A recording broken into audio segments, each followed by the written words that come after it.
70 के दशक में दो भाइयों की जोड़ी बहुत फेमस हुई थी। उसमें एक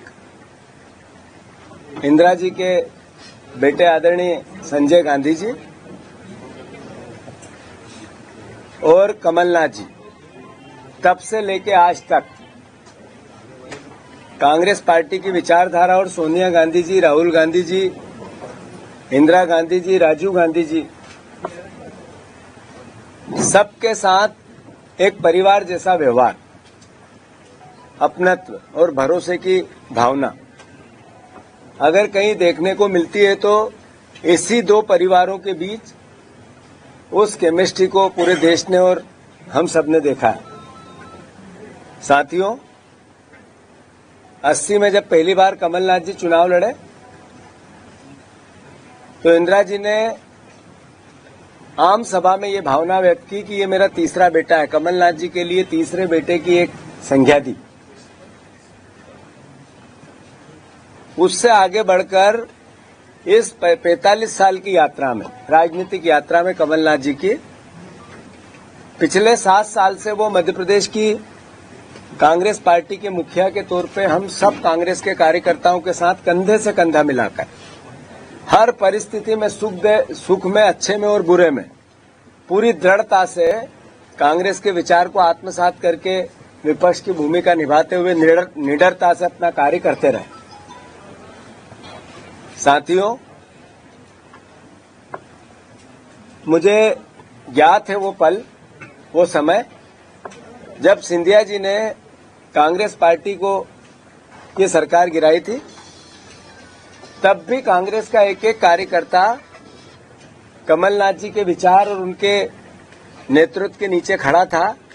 एक एक उस समय मेरे जैसे कई परिवार के साथी हर तरीके से कंधे से कंधा मिलाकर कमलनाथ जी के विचार को आत्मसात कर रहे थे, कांग्रेस के विचार को आत्मसात कर रहे थे।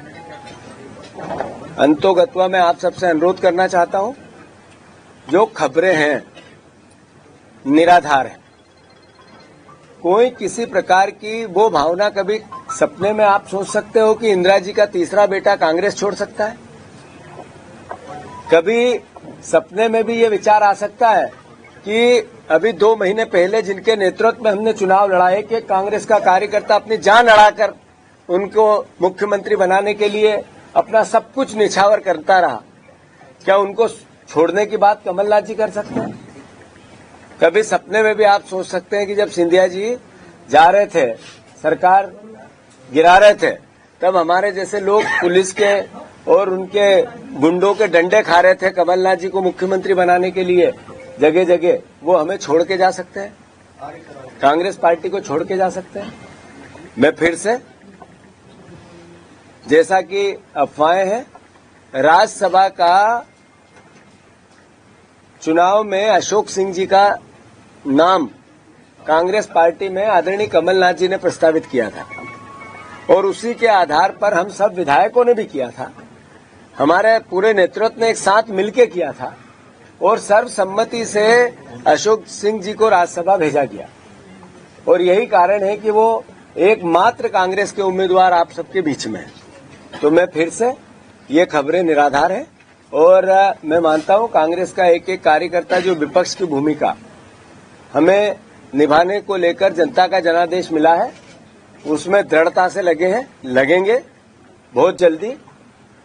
जो कांग्रेस पार्टी ने मिनिमम सपोर्ट प्राइस किसानों की लागू की है, जो सपोर्ट प्राइस किसानों की भावना उनके अधिकार क्षेत्र में गारंटी के रूप में दी है, मिनिमम सपोर्ट प्राइस एक गारंटी है, इसकी भावना कांग्रेस पार्टी ने व्यक्त की है।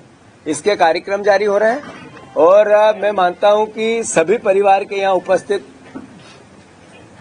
पत्रकार बंधुओं, जर्नलिस्ट भाइयों, आप सबको अनुरोध है कि भ्रमित जानकारियों से बचें।